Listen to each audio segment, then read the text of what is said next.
these together, obviously we've got the float and the axle already on, so we're just putting one of these tabs in. Make sure these two are lined up, and then bring those all the way together, and then we just pop that tab down.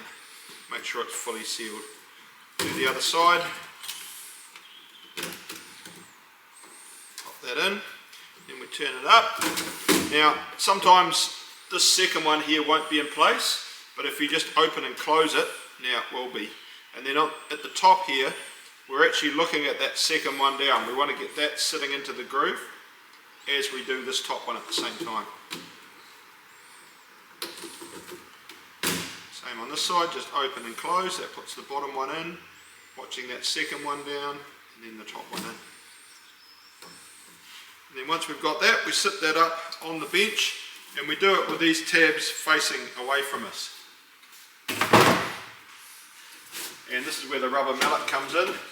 So the key here is that we want to be hitting kind of at an angle back towards us, and make sure that every one of these in front of the one you're hitting is lined up. So I'm making sure this one's lined up, and I hit that one, and then the same with this one, making sure this one's lined up, and I hit that one, and then the rest should be. Simple as that.